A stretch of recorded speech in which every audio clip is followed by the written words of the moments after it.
Bueno, ¿cómo estamos, iglesia? ¿Están contentos? ¿Vale la pena venir a la casa de Dios? Oiga, hay algunos que les gusta quedarse a ver la transmisión en vivo. ¿Tú crees que lo que acaba de ocurrir se logra vivir en la transmisión en vivo? ¿Tú te imaginas cuando yo dije que solamente iba a ministrar a los que estaban acá al frente, la gente tratando de meterse por el televisor o tratando de... Ah, tienes que venir a que Dios te ministre. La mejor parte siempre está viniendo, haciendo un esfuerzo por estar en la casa del Señor. Bueno, ¿vienen preparados por la palabra de Dios? Bueno, abre tu corazón y dispón tu espíritu. Dile, Señor Jesús, yo sé que tú estás en este lugar. Yo sé que tú me vas a hablar. Ayúdame a escuchar, a entender y a practicar. Todos decimos, amén. Siempre que digan amén, acuérdense de Eliana, que es muy juiciosa y lo dice 3 veces. Bueno, estamos en nuestra serie Dando Fruto. La semana pasada estuvimos hablando de cómo es importante que nosotros solucionemos nuestros conflictos pasados para poder dar fruto. Creo que todos fuimos muy ministrados y que fuimos retados por Dios a ir a solucionar aquello que parecía estar inconcluso, que habíamos dejado inconcluso, creyendo que simplemente por ignorarlo las cosas se iban a solucionar. El Señor justamente nos hablaba de aquellas situaciones que tú trataste de resolver por medio de ignorar o huyendo. Y que en vez de resolverse cuando tú saliste huyendo, se vinieron persiguiéndote y te tenían como un prófugo. Porque recordamos, el conflicto que no se ha resuelto amarga nuestro corazón. Y no importa que sea lo dulce, sin importar lo dulce que sea tu vida, no vas a poder disfrutarla porque todo te sabrá amargo. Sí, si tu corazón no está bien, no importa lo que tú tengas a tu alrededor, todo te va a saber como amargo. Y profundicemos un poquitico en la parte de los conflictos.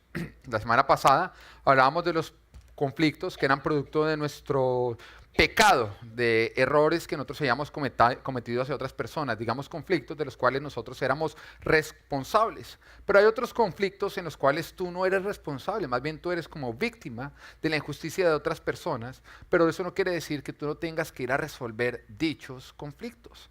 Hay unos conflictos que fueron ocasionados por ti, hay otros conflictos que usted estaba como quieto y de pronto se le vino así encima y usted nada más como que lo sufrió. Usted trató de esquivarlo, pero le dio por el otro lado, ¿sí?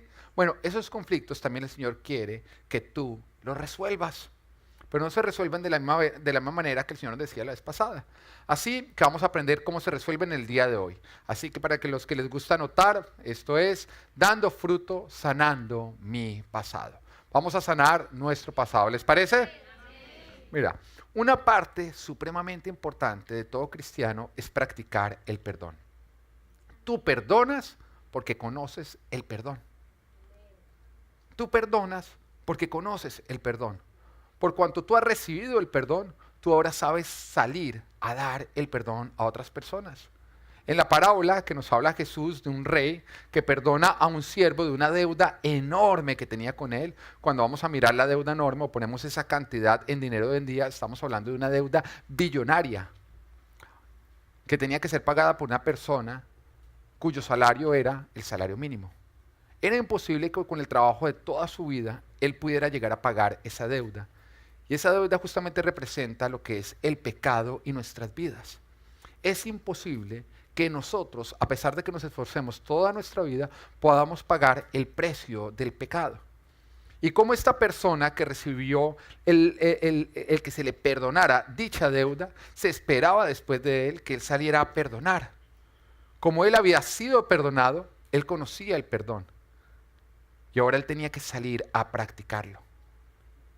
Las deudas que él tenía que perdonar eran deudas menores. Y esto justamente representa las ofensas que nosotros pudimos haber recibido de otras personas. No importa la ofensa que tú hayas recibido de otra persona, tú podrías decir, no, pero es que fue una ofensa mayor. Comparada con la ofensa que tú tenías contra Dios a causa de tu pecado, se hace una deuda menor. El hombre que más daño te haya hecho a ti, que más daño haya ocasionado a tu vida, eso no es nada comparado con lo que costaba pagar por el pecado que tú cometiste contra el Señor. El que conoce a Jesús está capacitado y está equipado para perdonar aún al que no lo merece. Porque tú fuiste perdonado sin merecerlo. Ninguno de nosotros merecía ser perdonado. Todos nosotros fuimos perdonados de nuestros pecados por gracia. No hay una sola persona sobre la tierra que mereciera el perdón de Dios. Dios murió por nosotros, Jesús murió por nosotros, aun cuando nosotros éramos sus enemigos, éramos pecadores. Aun cuando nosotros lo habíamos rechazado, Él ya nos estaba entregando la manera para que nosotros pudiéramos ser redimidos y volver a su presencia. Pero jamás tú vas a poder solucionar las ofensas que otros han hecho contra ti cuando tú practicas la victimización. Victimizarte es lo que la carne te propone, es como la carne te está proponiendo que tú soluciones toda ofensa pasada. Victimízate, hazte la víctima, haz de tu vida un drama, enfócate en todo lo malo que hicieron contra ti y no tengas en cuenta nada de lo bueno, sino solamente lo malo, y escribe una novela que sea bien triste, que haga a todos los demás llorar. Esa es la forma en que nosotros, la carne nos propone que nosotros solucionemos todo lo que son nuestras, digamos, las ofensas que nosotros hemos cometido en el pasado. Ahora, yo en este momento que acabo de decir eso, tú identificas las veces que otros se han victimizado, ¿o no? Yo hay varios que golpean a la esposa, deje de victimizarse porque usted sí podría escribir novelas que, bestseller. Mira, todos se han victimizado. Todos se victimizan cuando empiezan a contar una historia en la cual ellos fueron de pronto como que, sí, fueron el blanco de las injusticias de otras personas. Tú cuentas cómo saliste de esa empresa en que tú tuviste un jefe que fue injusto y tú te victimizas. Tú cuentas la historia que el que la oye dice, no, ¿usted cómo aguantó todo ese tiempo? Y dice, no, sí, aguanté. Tú cuentas la historia de cómo terminó una relación que ya terminó y tú cuentas tu parte y todo el mundo dice, no, pero pobre tipo, ese tipo sí que sufrió. Y tú, sí, pobrecito, usted sí me entiende, ¿no?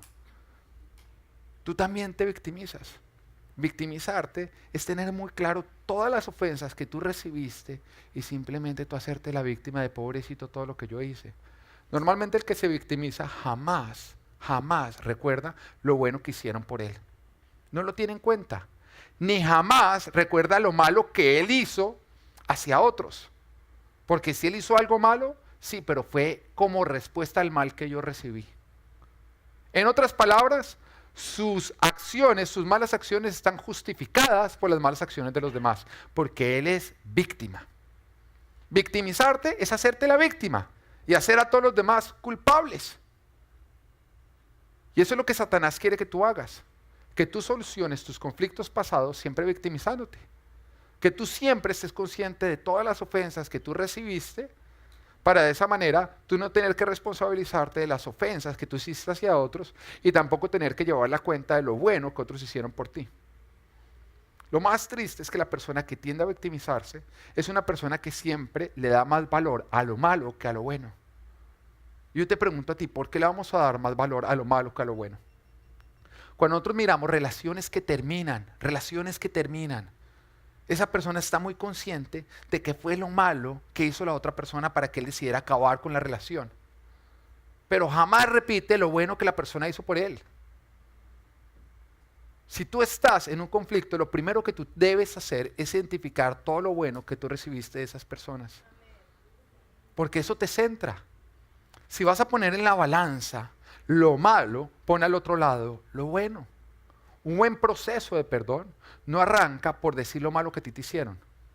Arranca por decir lo bueno que esa persona hizo por ti. Después, por reconocer lo malo que tú hiciste contra ella. Y una vez que eso ocurre, ya te pone a ti en un buen lugar para identificar lo malo que recibiste y de esa manera poder lidiar con el perdón. Pero el que se victimiza olvida todo lo bueno que hicieron por él, olvida todo lo malo que él hizo por los otros porque fue como resultado del mal que los otros hicieron y se enfoca solamente en el mal que él recibió. Victimizarte es una actitud completamente injusta. Es quitarte toda responsabilidad a ti en el presente por los errores que otros cometieron en su pasado. Tú eres responsable de tus acciones aun cuando otros te han fallado. Tú eres responsable de tus acciones aun cuando otros te han fallado. El que se victimiza jamás avanza. Siempre vive pasando las cuentas a personas que jamás podrán pagárselas. Veamos el caso de José.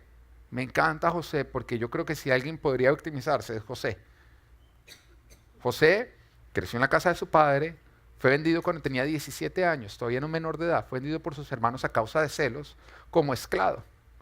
a los ismaelitas, quienes después fueron y lo vendieron en Egipto. Y no solamente eso, porque uno diría, no, lo vendieron como esclavo, pero los hermanos al año se arrepintieron y dijeron, no, mire, sabe que vamos por él, vamos a buscarlo, vamos a ver dónde está, sino que los hermanos se olvidaron, siguieron sus vidas completamente. Pasaron los años y siguieron, es que de pronto el primer año dijo, ya vienen mis hermanos arrepentidos. No, no se arrepintieron. Segundo año, no, los hermanos lo habían enterrado, sabiendo ellos que no estaba enterrado. Porque cuando los hermanos se encuentran años más adelante, estamos hablando de 32 años más adelante, con José, ya siendo José el administrador de Egipto, en ese momento ellos se refieren, sin saber que le estaban hablando a José, ellos se refieren a su hermano José como él ya no vive. ¿Cómo así que él ya no vive? Ellos sabían que él estaba vivo o no, pero ya lo habían enterrado en su corazón. Así que si hay alguien que podía victimizarse, es José. ¿Acá alguno de ustedes ha sido vendido como esclavo o no?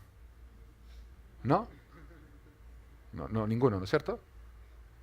¿Alguno de ustedes ha sido apartado de su familia 32 años simplemente por celos de un hermano? ¿No? ¿Ninguno? Bueno, entonces José gana, ¿listo? ¿Estamos todos de acuerdo en que José gana? No importa lo dura que haya sido tu vida, José gana. José era una persona que podía vivir victimizándose. Sus hermanos, que eran las personas que debían protegerlo, en vez de protegerlo, lo que hicieron fue atacarlo. Y le robaron 32 años de su vida simplemente por celos. Es que uno dijera, no, mire, es que él hizo por celos. No había hecho nada más sino celos.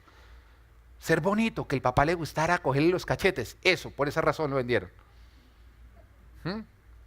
Y por eso le habían robado todo esto. A esto también súmele todos los maltratos que seguramente él había recibido. No nos habla la Biblia de los maltratos que él recibió antes de ser vendido, pero los celos ya estaban. Entonces, todos, ¿acá hay alguien que tenga hermanos mayores? Levante la mano los hermanos mayores, los que tienen hermanos mayores. Bueno, listo. Déjenla la mano levantada los que tienen hermanos mayores. Déjenla arriba los que alguna vez recibieron maltrato o aprovechamiento de sus hermanos mayores.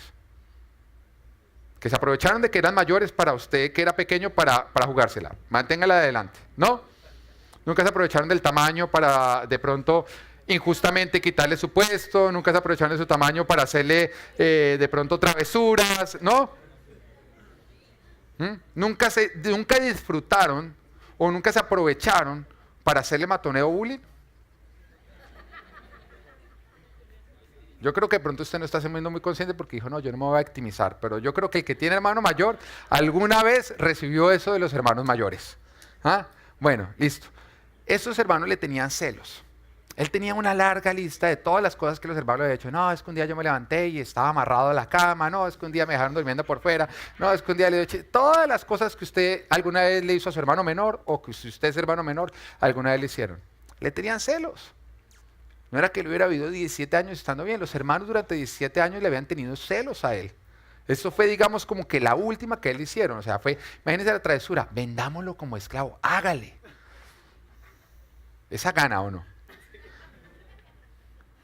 Y José, después de que pasó todo esto, él podía haber hecho dos cosas. La primera, escribir novelas corintellado, de esas cortavenas acerca de sus vivencias. Y vivir y morir como víctima. ¿Él podía hacer eso o no? O lo segundo, hacer lo que hizo. Procesar el dolor, vencerlo. Porque el dolor o tú lo vences o te vence. Hay dos cosas que tú puedes hacer contra lo que está atacando tu vida. Tú puedes dejarte vencer o tú puedes vencerlo. Lo que quiere destruirte, tú puedes dejarlo destruirte o tú puedes lucharlo y vencerlo. Porque en Jesús somos más que vencedores. Somos más que vencedores. Y el daño pasado fueron acciones que fueron ejecutadas contra ti para tratar de vencerte. Y después de que ocurrieron, tú puedes terminar con el trabajo o tú puedes evitar que ese trabajo continúe. Porque hay muchas veces que Satanás usa, sí, a otras personas en tu pasado para tratar de destruirte. Y vinieron con acciones que buscaban destruirte. No te destruyeron, pero te dejaron débil. Y Satanás se da la media vuelta y los demonios dicen, pero no vamos a terminar de destruirlo. No te preocupes, él va a terminar con lo que nosotros iniciamos. Él se va a victimizar.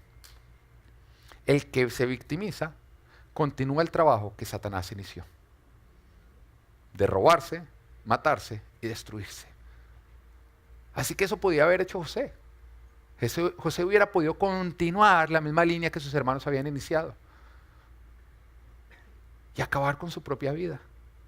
Victimizarse, todo es malo, es que yo pobrecito, es que lo que me ocurrió. Nunca hubiera salido de ahí. Él hubiera terminado el trabajo que sus hermanos habían iniciado. Pero él no lo hace. Él en ese momento hace lo que todos nosotros tenemos que hacer. Sí, aceptamos que recibimos ciertas ofensas, nosotros también las hemos cometido, pero vamos a lidiar con esas ofensas, vamos a procesar el dolor y lo vamos a vencer. Y tú no estás acá para que yo te diga, pobrecito, por lo que tú viviste. Tú estás acá porque el Señor te está diciendo, tú no tienes que vivir como un pobrecito. Tú puedes dejar tu pasado en el pasado, tú no tienes que ser víctima, tú puedes ser vencedor. Y la idea es que tú salgas a vencer, no a victimizarte. La idea es que tú dejes de escribir tus novelas Corín Tellado Cortavenas. Dígale al de al lado, deje de escribir esas novelas. Dígale, entretienen, sí, ¿para qué? Pero no te hacen bien, no te hacen bien. Escribir las novelas no te hacen bien. Vivimos en un mundo que es caído y todos nosotros hemos sufrido el dolor. Y el dolor no es malo, lo malo es no procesarlo. Porque el dolor que tú no procesas te vence, te destruye. Pero el dolor que tú procesas te fortalece. Tú puedes ser víctima y vivir en derrota, o tú puedes ser vencedor y vivir en victoria. Hay muchos que su vida es una eterna derrota porque es la posición que ellos escogieron. La de ser víctimas, la de quejarse, la de culpar a otros y la de sentirse lástima a ellos mismos. La lástima lastima. La lástima es tomar la identidad de lo malo que te pasó y adquirirla como si fuera tu propia identidad. Hay muchos que miran el dolor de su pasado y lo convierten en su identidad. Y caminan y le preguntan, ¿cómo te llamas? El dolor de mi pasado. El dolor de mi pasado. Y se presentan a todo el mundo como el dolor de mi pasado. Esa no es tu identidad. Eso fueron cosas que ocurrieron y que tienen que pasar, que tú tienes que dejar atrás. Deja atrás lo que tienes que dejar atrás.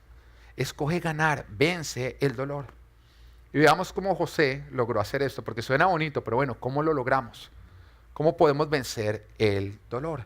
¿Cómo podemos perdonar? ¿Cómo podemos dejar atrás esas ofensas, esas injusticias que recibimos por parte de otro? ¿Estás listos para anotar? Lo primero que tienes que hacer es, no pierdas tu temor de Dios y no dejes de ver su favor en medio de tu dolor. No pierdas el temor de Dios y no dejes de ver su favor en medio de tu dolor. Jesús nos dice a nosotros en la palabra, en los evangelios, hablándonos del final de los tiempos, que en el final de los tiempos va a haber tanta maldad que el corazón de muchos se enfriará. ¿Qué quiere decir?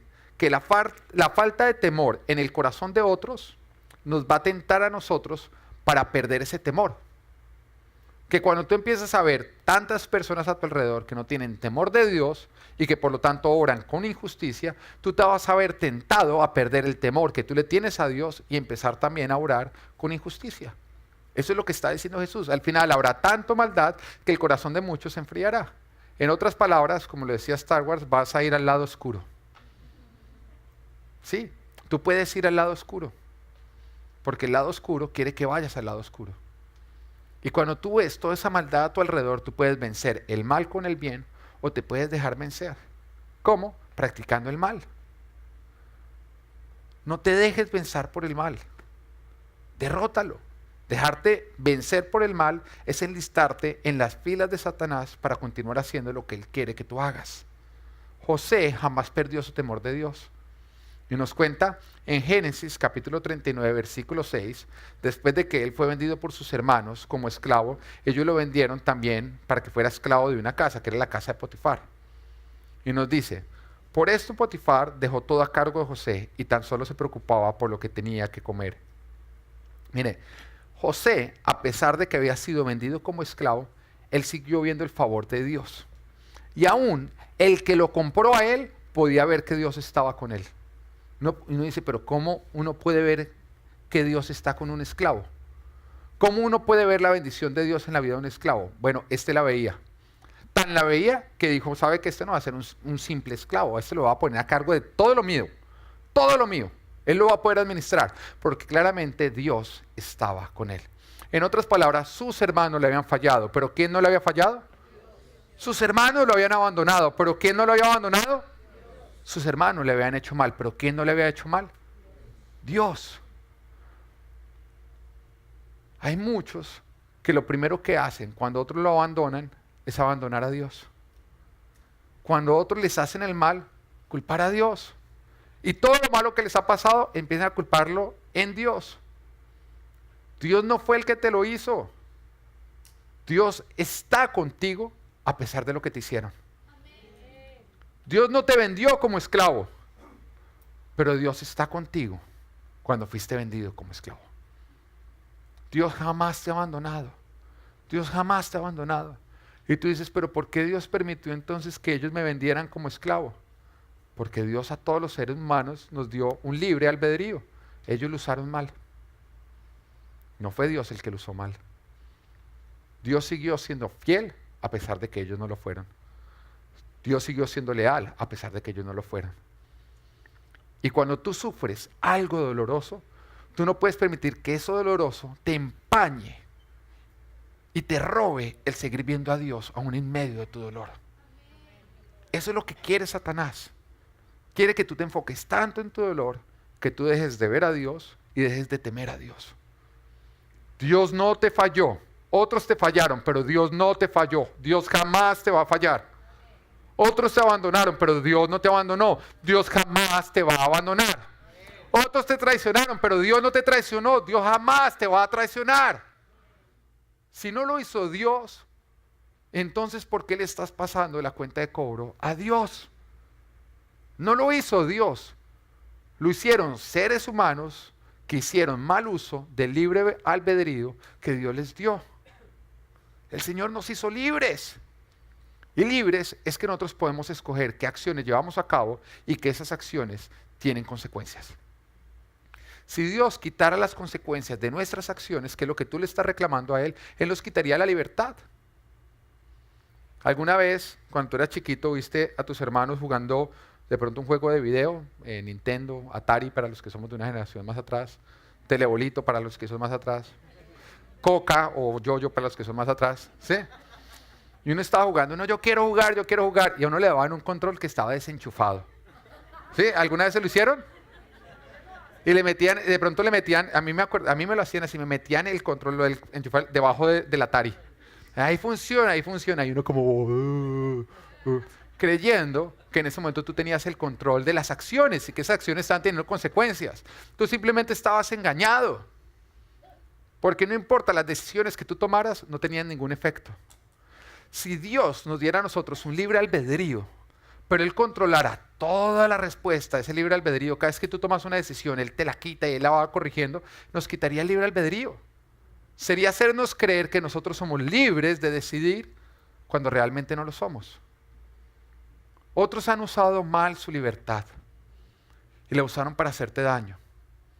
Pero recuerda, no te victimices, tú también la has usado mal y también les has hecho daño a otras personas. No es tiempo de victimizarse, simplemente es tiempo de entender que sí, otros han obrado mal, como tú has obrado mal, pero que Dios no es el culpable. Dios no es el culpable, dice. José tenía buen físico y era muy atractivo. Traducción, era pinta. ¿Ok? Después de algún tiempo, la esposa de su patrón empezó a echarle el ojo y le propuso, acuéstate conmigo. Ella veía que todo lo que tocaba a José prosperaba. Entonces ella dijo, prospérame. Bueno. Pero José no quiso saber nada, sino que le contestó, mire señora, mi patrón ya no tiene que preocuparse de nada en la casa, porque todo me lo ha confiado a mí. En esta casa no hay nadie más importante que yo. Mi patrón no me ha negado nada, excepto meterme con usted, que es su esposa. ¿Cómo podría yo cometer tal maldad y pecar así contra Dios? ¡Wow, Dios! Él había sido vendido, traicionado por sus hermanos. Ahora estaba de esclavo, pero él no estaba peleando con Dios. Él no había perdido el amor y el temor a Dios. a pesar de haber sufrido la injusticia de otros, él no le pasaba la cuenta de cobro a Dios. Él seguía fiel. ¿A quién? A Dios. Él seguía viendo que a pesar de que otros le fallaban, Dios seguía siendo bondadoso, bueno y fiel y leal con él. Y por esa razón, él no permitió que su mala relación con sus hermanos dañara su buena relación con Dios. No dejes que tu mala relación con otros dañe tu buena relación con Dios. Porque hay algunos que cuando pelean con la esposa no vienen a la iglesia. No. Pelean con el esposo y no oran. No hacen devocional. Como que ven la Biblia y dice, ahorita no me hables, Señor, estoy brava.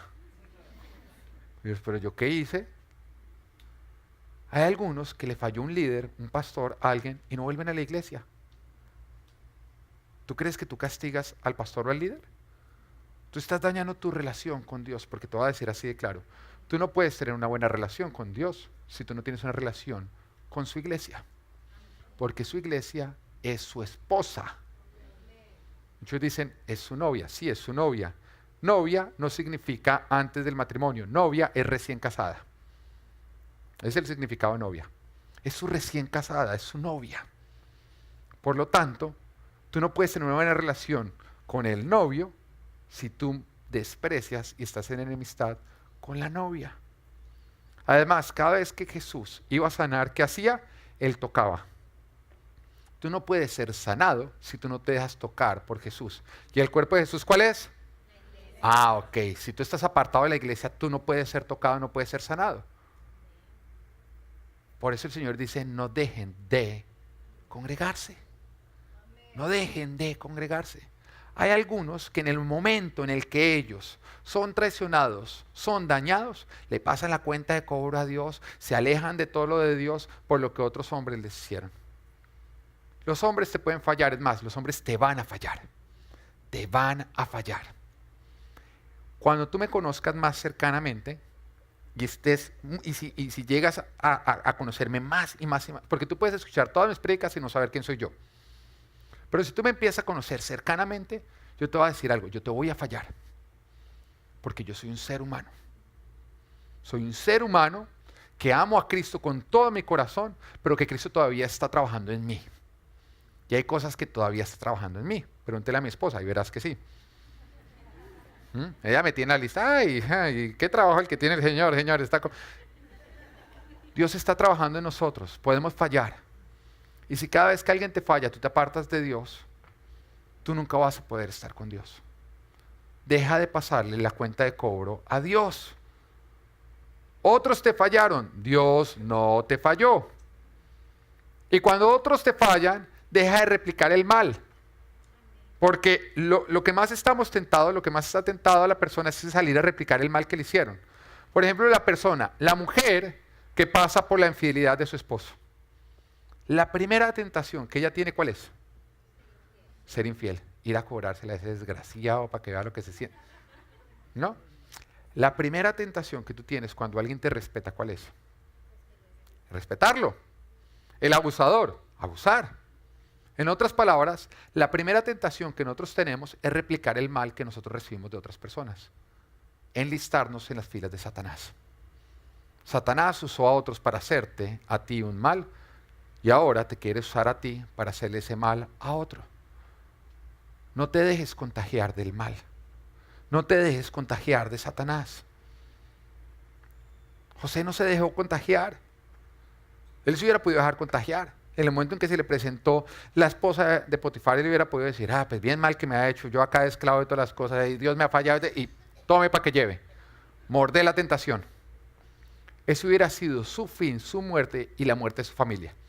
Porque cuando hubiera llegado el hambre, ¿dónde estaba el que interpretaba el sueño? Mantenerse fiel y temeroso a Dios le estaba salvando su vida y la de su familia. Si él se hubiera dejado contagiar del mal, él hubiera muerto y hubiera ocasionado muertes. Entonces el mal que tú recibes no te puede contagiar. Tú no puedes perder el temor a Dios. ¿Qué es temor a Dios? El temor a Dios, muchos dicen, ¿es miedo? Sí. Es tener un miedo al macho de estar lejos de él. ¿Ok? Es tener un miedo al macho de estar lejos de él. Es un respeto de saber quién es él y que yo ahí debo estar. Entonces, ¿es miedo? Sí, miedo a alejarme de él, porque yo sé quién es él y yo sé lo que me espera si estoy lejos de él. Es esa reverencia de estar con Dios. Es saber quién es el Señor. Es el respeto que Dios tiene, que Él merece, y no quitárselo jamás. No pierdas el temor a Dios. No pierdas el temor a Dios. Y recuerda, cuando Satanás te hace daño, la primera propuesta es: enlístate en mis filas. Ven conmigo a dañar a otros. Ven conmigo y practica el mal. Pero Dios es Dios, el diablo es diablo. Cuando tú practicas el bien, sigues a Dios y combates el mal. Cuando tú practicas el mal, sigues al diablo, aunque digas que no, y combates el bien y combates a Dios. Mateo 12:30 dice: el que no está de mi parte, está contra mí. Y el que conmigo no recoge, esparce. Lo que nos lleva al punto número 2. Enfrenta tu dolor, llóralo y sácalo. Son 3 partes. Lo primero es: enfrenta tu dolor, deja de ignorarlo. No, si me ocurrió eso que es doloroso, llóralo y sácalo. ¿Lo entendemos? Se les voy a explicar un poquito mejor. Porque es que algunos que se quedan en llorarlo. Eso es lo más peligroso del mundo. Tú vas a enfrentar lo que te fue doloroso, tú lo vas a llorar, que es justamente expresar: me dolió, me dolió, me dolió, y permitir que salga de tu corazón, pero después tú lo vas a sacar y vas a dejar que se vaya y que no te siga persiguiendo. José había salido de la cárcel, ya era el administrador del faraón, él ya se había casado, ya tenía 2 hijos, y él dijo: ya puedo dejar atrás el dolor de mi casa paterna. En otras palabras, ya tengo otra nueva vida, no tengo que solucionar ese conflicto pasado, porque ya hay algo nuevo. Pero Dios dice: no, Señor, vamos a enfrentar ese dolor. No vas a dejar atrás el dolor de la casa paterna. ¿Tú qué vas a hacer con ese dolor? Lo vas a procesar, lo vas a vivir, lo vas a sacar. Porque si tú no lo haces, entonces tú vas a replicar todo eso en tu esposa y en tus hijos. El dolor que tú no sacas está dentro y va a salir. Va a salir, pero en este caso, para replicarlo contra aquellos seres que ni siquiera tienen la culpa de lo que a ti te pasó. Entonces, él tenía que sacar ese dolor. Dios lo enfrenta al dolor. Él debe vencerlo, no ignorarlo. Él tiene que ir a ese dolor que él quería olvidar y tiene que sacarlo, llorarlo y dejarlo salir. Así que Dios trae a sus hermanos debido a un hambre que hay en toda la región y solamente hay comida en Egipto. Recordemos que él era el administrador de todo Egipto. Y lo enfrenta a perdonar. Y en 3 oportunidades él tiene que ver a sus hermanos. Mire, cuando él era administrador de Egipto, él hubiera podido volver a su casa paterna, ¿o no? Tenía todo, hubiera podido llegar en el carro que quería a la casa paterna, con el ejército que quisiera a la casa paterna. Pero él le había decidido ignorar. Y dice: no vamos a ignorar, vamos a enfrentar. Vas a enfrentar eso que tanto te dolió, porque si lo sigues ignorando, le sigues huyendo, te va a seguir persiguiendo. Así que Dios le trae el dolor y lo enfrenta el dolor, le trae a sus hermanos. Él está trabajando su trabajo de administrador cuando de pronto, sorpresa, todos sus hermanos. ¿Se imagina cómo se sintió él en ese momento? Se le había removido todo dentro del estómago. ¿Usted alguna vez se ha encontrado con alguien que le hizo mucho daño y que usted ya había decidido olvidar? ¿Qué siente uno? Eso sintió él. Ay, Dios mío, pero tú, ¿por qué me los trajiste acá? Dios dijo: porque vamos a enfrentar esta situación. Aunque ya no sientas el dolor, no quiere decir que el dolor no está todavía en tu corazón. Y hoy el Señor te dice: aunque ya no sientas tu dolor, no quiere decir que el dolor no está en el fondo de tu corazón. Porque hay dolor que se deja de sentir. Te voy a contar una historia. Cuando yo tenía cerca de 14 años, un día se me encarnó una uña. Pasa en las mejores familias, no se preocupen. Si usted tiene la uña encarnada, no lo escondas. Entonces, se me encarnó la uña. No es algo bonito decir, pero me ocurrió. Yo nunca solucioné el que se me hubiera encarnado la uña, sino que lo dejé pasar. Y a mí me gustaba mucho jugar fútbol. Y yo seguí jugando fútbol. Al principio me costaba trabajo, pero ya hubo un momento en que no me molestaba más la uña. Ya no me molestaba. esa uña se convirtió en la cosa más fea que usted pueda ver. Mi dedo gordo era feo, feo, feo, feo, feo. Pero no me importaba porque yo me ponía zapato. Hasta que me casé. Cuando me casé, entonces mi esposa vio la uña y dijo, ¿qué es eso? Yo le tenía nombre. Y yo, Penguin, te lo presento. No, mentira. Mi esposa me dice, vamos a solucionar esto. Vamos a solucionarlo. Así que yo voy al doctor y me mira y tú dices, sí, acá hay un problema de una uña encarnada, vamos a ver hasta dónde llega. Le hacen una radiografía y se dan cuenta que la uña ya estaba tocando el hueso. El hueso y la uña ya eran uno solo, ya eran amigos. No, usted no tiene que saber, doctor, para saber que la uña y el hueso no tienen que estar juntos. Y llega y me dice, la doctora me dice, usted no debería poder caminar. Y yo le digo, yo juego fútbol con la uña así. A mí ya no me dolía. El hecho de que no te duela no quiere decir que no hay dolor. El hecho de que no te duela no quiere decir que no está encarnado tu corazón. Hay veces que lo que nosotros hacemos es que continuamos nuestra vida y empezamos a poner capas que lo que hacen es que anulan el dolor que está transmitiendo el nervio. Pero el dolor está ahí y tiene que ser solucionado. Y eso tuvo que ser solucionado. Y a mí me tuvieron que desbaratar el dedo para sacarme la uña para volvérmelo a juntar. Yo tuve que enfrentarme a eso que estaba ignorando. Y hay veces que Dios mira tu corazón y dice, está encarnado. Y lo voy a abrir y voy a sacar lo que está adentro. Porque mientras que siga adentro, aunque no te duela, no quiere decir que está bien, está mal. Lo voy a sacar. Y eso fue lo que le pasó justamente a José. El Señor le trae a sus hermanos, se enfrenta a sus hermanos, nos dice Génesis 43:30, dice, conmovido por la presencia de su hermano y no pudiendo contener el llanto, José salió deprisa, entró en su habitación y allí se echó a llorar desconsoladamente. Él tiene que llorarlo. Eso que parecía ya no dolerle, porque él ya lo había dicho, de hecho fue el nombre que le puso a sus dos hijos, ¿entiendes? Fue como que ya no tendré que acordarme, el primero, no tendré que acordarme del dolor de mi casa paterna. Fue el primer nombre de su hijo, pero bueno, en hebreo no era así, no tendré que acordarme de mi... No. Y el segundo es, Dios ha sido bueno conmigo. Entonces él ya lo había dejado atrás. Y Dios dice, no, vamos a enfrentarlo. Lo enfrenta. Y él empieza a llorar lo que supuestamente ya no le dolía. Porque parte de procesar el dolor es llorarlo. Pero no te quedes llorando. Porque hay algunos que parecen una fuente sin fin. Se la pasan es llorando. Y tú puedes llorar para sacar el dolor o para alimentarlo. Hay dos clases de llantos. El llorar para sacar el dolor, pues el dolor sale o no. Pero el para alimentarlo es como que el dolor lo está alimentando y lo hace crecer, lo hace crecer, lo hace crecer. Y lo lloran es para recordar mejor la escena, para tenerla más presente. No, verdad, es que la otra vez que conté se me olvidó este detalle, entonces tengo que acordármela mejor. Hay muchos que lloran es para ser más conscientes del dolor que se les ocasionó. Llora para sacar el dolor. Quedarte llorando aumenta la calamidad y no la soluciona. Hay un caso en que el rey David llega con su ejército que habían salido de la guerra, y llega con su ejército y se encontraron con que todas sus familias y sus bienes habían sido saqueados. Se encontraron con que familias, esposas, niños, todos habían sido saqueados. ¿Es un dolor grande o no? ¿A alguno le ha pasado eso acá o no? ¿No? Bueno, David gana, ¿listo? Entonces, él llegó y se enfrentó a algo grande. Se le habían llevado esposa, hijos, no tenía nada. Y entonces él hace lo que una persona sabia debe hacer. Él se pone a llorar con sus hombres. Sí, había ocurrido algo muy doloroso.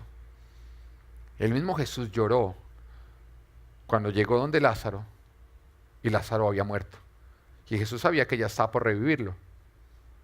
Él sabía que 15 minutos más adelante todos iban a estar en fiesta porque Lázaro había sido levantado entre la tumba. Entonces, ¿por qué Jesús lloraba?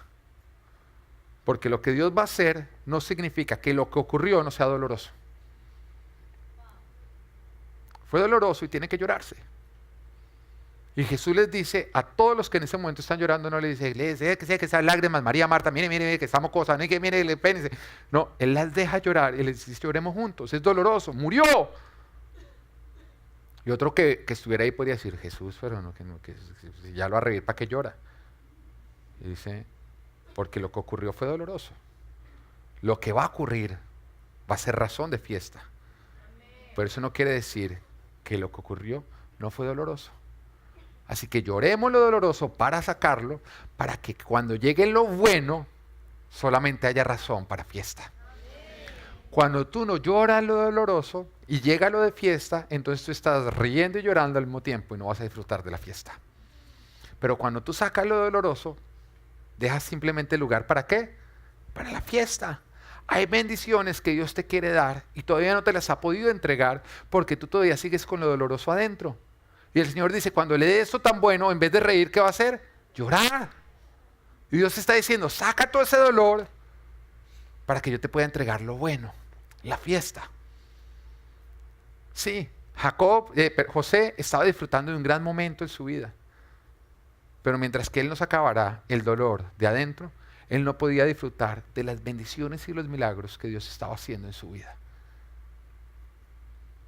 Y David viene y se enfrenta a que todas sus familias fueron saqueadas. Y él llora. No está mal. Llora porque lo que viene de David será grande. Dios se va a glorificar como siempre se ha glorificado. Pero hay un problema. David se quedó llorando. Y en ese momento, cuando él se quedó llorando, sus propios hombres, su propio ejército, empezaron a planear apedrearlo. En otras palabras, David no estaba llorando para sacar el dolor, sino para alimentarlo. Y cuando empezó a alimentar el dolor, en ese momento no se vació su corazón, sino que se levantó su carne. Y se empezó a levantar la carne de todas las personas, porque cuando tú te quedas llorando, no se vacía tu alma, se empodera tu carne. Y se empoderó la carne de todos, y todos empezaron a orar como los saqueadores. Y todos los hombres de él dijeron, terminemos lo que esos saqueadores iniciaron. Matémonos entre nosotros. No te quedes llorando. Ya lloraste, ya lo sacaste, límpiate las lágrimas y disponte a entrar a la fiesta. Ese día David fue, para no dejarlo sin el fin de la historia, con sus hombres se calmó y fue detrás de los saqueadores, recuperó a sus familias, sus niños no habían sido tocados, ni uno solo de ellos había sido tocado. Y no solamente recuperaron lo de ellos, sino que obtuvieron un botín tan grande, que todos terminaron ricos. Hubo suficiente para todos, hubo suficiente para mandar regalos, hubo suficiente para todo. Vino un gran botín. Te pasó lo doloroso, ya viene lo de fiesta. Pero saca lo doloroso para que Dios pueda traer la fiesta. No te quedes llorando, porque tienes que entrar a la fiesta. Llora, pero deja de llorar. No te quedes llorando porque es alinearte con el diablo. José lloró para sanar, pero José no se quedó llorando toda la vida. No fue como que ya después cuando vino su papá y sus hermanos, cada comida, él, y cuando me vendieron ustedes. ¿Qué jartera o no? Imagínate todos los hermanos como, oiga David, no, venga, José, pero no, ya nos devolvemos para Canaán, es mejor morir de hambre que de cantaleta. Algunos que quieren, mientras que comemos, ¿les parece si yo les recito la novela Corín Tellado que estoy escribiendo acerca de lo que ustedes me hicieron? Ya, pase la página. No se queden llorar. Pasa la página. Ya lloraste. Ya salió el dolor. Ahora pasa al siguiente punto, que es, no te enfoques en la ofensa, sino en cómo Dios la usó para tu bien. No te enfoques tanto en esa ofensa que ocurrió, sino en cómo Dios la usó para tu propio bien. En Génesis, capítulo 45, versículos 5 al 8 dice, yo soy José, el hermano de ustedes. En ese instante, José ya se revela a sus hermanos, le está contando, mire, no sé si se acuerdan de mí, ¿se acuerdan el que vendieron? Sí, acá estoy, siendo el administrador de todo Egipto. Y dice, yo soy José, el hermano de ustedes, a quien vendieron a Egipto. Pero ahora, por favor, no se aflijan más ni se reprochen el haberme vendido, pues en realidad fue Dios que me mandó delante de ustedes para salvar vidas. Desde hace 2 años la región está sufriendo de hambre y todavía faltan 5 años más en que no habrá siembras ni cosechas. Por eso Dios me envió delante de ustedes para salvarles la vida de manera extraordinaria y de ese modo asegurarles descendencia sobre la tierra. Fue Dios que me envió acá y no ustedes. Él me ha puesto como asesor del faraón y administrador de su casa y como gobernador de todo Egipto. José reconoció, identificó y se enfocó No en la ofensa, sino a dónde la ofensa lo había llevado.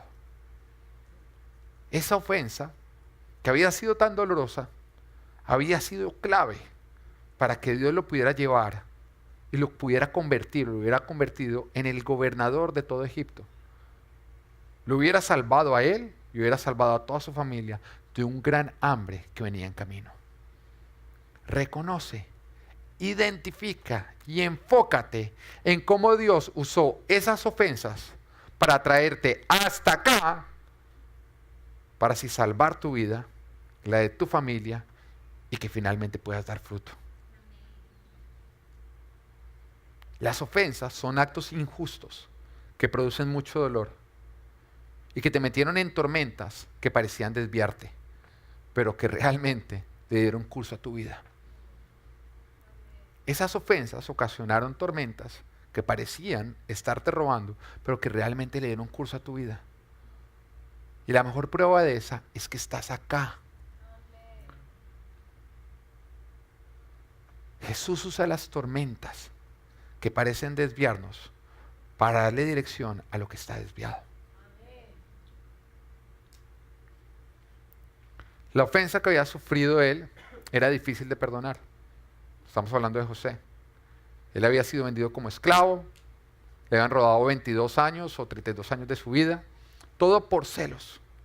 Pero José no se enfocó en los 32 años, en los 22 años que él perdió, sino cómo Dios usó ese tiempo para alargar sus días y los de su familia. No te enfoques en la tormenta, abre los ojos, porque injusta o no, la tormenta te trajo a una mejor tierra, a que salvaras tu vida y te convirtió a ti en salvavidas. José era un salvavidas, él lo decía. Dios usó todo esto para que yo salvara vidas. Ahora soy un salvavidas. Dios usó las tormentas para convertirte en un gran salvavidas. Si sus hermanos no lo hubieran vendido a él hubiera vivido todos esos años de hijo consentido. Eso hubiera significado más túnicas porque el padre le dio una túnica especial a él, que era la túnica de hijo favorito, ¿no? Entonces él la caminaba con la túnica de hijo favorito. Y los hermanos no le habían vendido, eso significaba más años de ser hijo consentido, de jaladas de cachete, enfrente de todos los cacheticos rojos.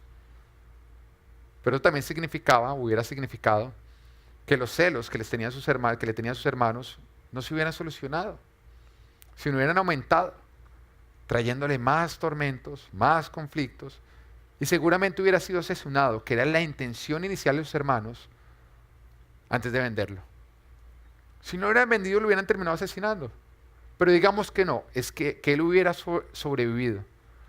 Hubiera pasado 20 años, hubiera llegado el hambre, hubiera tenido que sufrir la miseria y ver a su familia morir de hambre, perder sus tierras, y los sobrevivientes ser esclavizados por comida. Ahora no solamente ser esclavizado él, sino toda su familia. Y seguramente no hubiera vivido los 110 años que nos dice la Biblia que él vivió.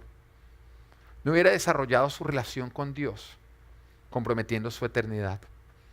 En otras palabras, él no hubiera perdido unos cuantos años, sino la posibilidad de algún día dar fruto en su vida y tener una eternidad junto al Padre. Romanos 8:28.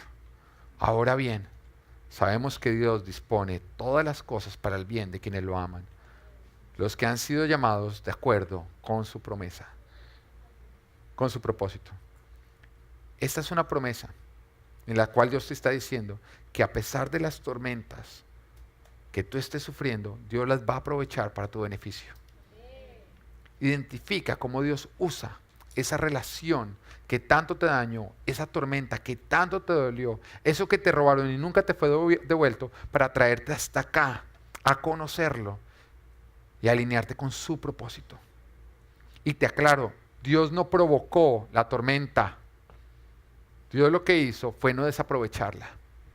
No desaprovechar esas lágrimas, no desaprovechar lo que te fue robado por el malvado, sino usarlo para que en vez de tú ser robado o destruido, fueras salvado y restituido. Dios no provocó esas tormentas, Dios las aprovechó para tu bien. Que es lo que nos lleva al cuarto punto. deja la justicia en manos de Dios. Génesis 45:24 dice: al despedirse de sus hermanos, José les recomendó: no se vayan peleando por el camino. Él no le dijo: aprovechen el camino para irse recriminándose por lo que hicieron. Es que ojalá que les duela, sáquense los ojos, a ver si aprenden. Es lo que muchos hubieran hecho, ¿no? ¿Ah? Ándenlos a ver que les dé harto remordimiento.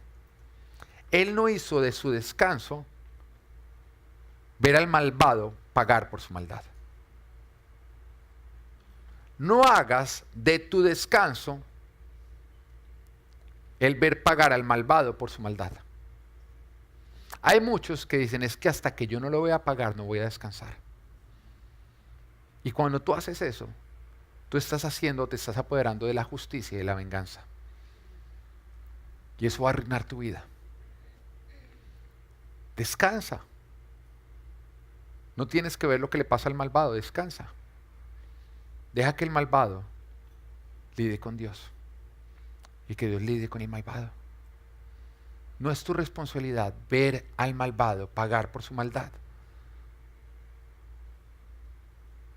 Hay algunos que lastimosamente convierten el propósito de sus vidas, o convierten en el propósito de sus vidas el hacer pagar al ofensor. Hebreos 10:30 dice: pues conocemos al que dijo: mía es la venganza, yo pagaré, y también el Señor juzgará a su pueblo. Deja en manos de Dios lo que le corresponde a Dios. Porque cuando tú haces lo que le corresponde a Dios, lo haces mal y te hace mal. Cuando tú haces lo que le corresponde a Dios, lo haces mal y te hace mal. Y aunque toda acción trae sus consecuencias, tú no eres el que las define. La justicia en tus manos es una tarea que no es tuya. Y cuando tú intentas llevarla a cabo, amargarás tu vida. Deja que Dios sea el juez, el que define las consecuencias y el que las ejecuta. Josué no perdió el tiempo tratando de ser juez para definir el castigo que merecían sus hermanos, ni tampoco ejecutor para llevarlo a cabo. Cuando te pones de juez, tratando de definir lo que merecen los culpables, tú cargas con la consecuencia y con el peso de sus acciones. Proverbios 24, versículo 17 al 18 dice: no te alegres cuando caiga tu enemigo, ni se regocije tu corazón ante su desgracia. No sea que el Señor lo vea y no lo apruebe, y aparte de él su enojo. Tú traes violencia a tu presente al no soltar la violencia de tu pasado. Lo que nos lleva al quinto y último punto. Génesis capítulo 45, 9 al 10. Vamos, apúrense, vuelvan a la casa de mi padre y díganle: así dice tu hijo José, Dios me ha hecho gobernador de todo Egipto. Ven a verme, no te demores.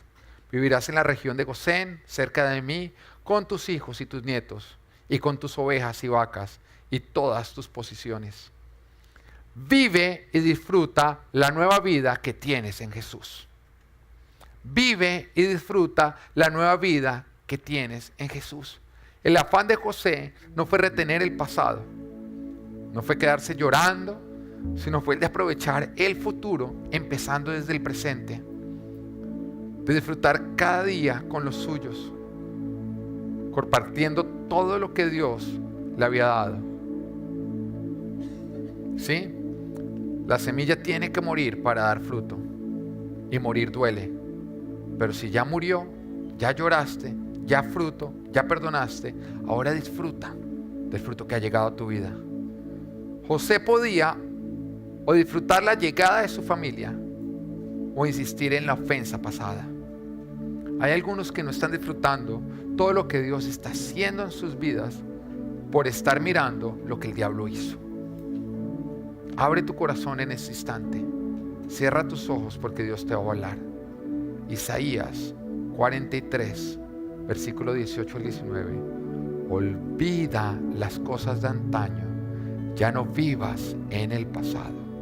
Voy a hacer algo nuevo, ya está sucediendo. ¿No se dan cuenta? Estoy abriendo un camino en el desierto y ríos en lugares desolados. Despierta, abre tus ojos. Dios ya está obrando. Hay algo nuevo que ya está sucediendo. Deja tu pasado en el pasado y disfruta con todos los que tienes en tu presente lo que está ocurriendo. Deja de traer ese pasado doloroso que amargará tu futuro prometedor. Hoy el Señor te dice: enfócate en lo que yo estoy haciendo. Y mis milagros pasados están para equiparte y ser combustible de todas las tormentas que estás viviendo en el presente. Porque si una vez me glorifiqué, nuevamente lo haré. Abre tus ojos, abraza lo que estoy haciendo, disfruta de mis bendiciones, dile sí a mi nueva vida. Ha llegado los tiempos de fiesta, ha llegado el tiempo de reír y de gozar. Deshazte de todo tu pasado doloroso, perdona esas ofensas, vive lo que te estoy dando, llora para sacar tu dolor, pero abraza y no dejes ir lo bueno que te estoy dando. No pierdas el temor a mí. Otros te han fallado, pero yo no te he fallado. Otros te han abandonado, pero yo jamás te abandonaré. Otros no te han sido leal, pero mi nombre es leal. Otros te han sido infiel, pero mi nombre es fiel. Yo estoy contigo, jamás te dejaré ni te abandonaré. Abrázame, hijo mío, porque tuyo es mi reino, tuya es mi herencia. Grandes cosas vendrán, ya están ocurriendo. Te levantaré, te pondré en lugares prometedores. Pasarás de esclavo a ser gobernador. Tus hermanos que te humillaron vendrán ante ti y te darán honra, porque yo te he escogido, yo te he levantado. El dolor queda en tu pasado y cosas buenas vienen a ti. Amén. Perfecta es tu voluntad para mí. Eres tú el buen Padre, Señor, el que nunca nos falla. Hoy, Señor, nos deshacemos de todas esas cuentas de cobros pasadas. Dejamos de presentarlas. Dejamos, Padre Todopoderoso, de insistir en ellas. Hoy lloramos para sacar nuestro dolor, no para alimentarlo. Hoy lloramos la muerte de Lázaro, pero nos disponemos a celebrar su resurrección. Amén y amén.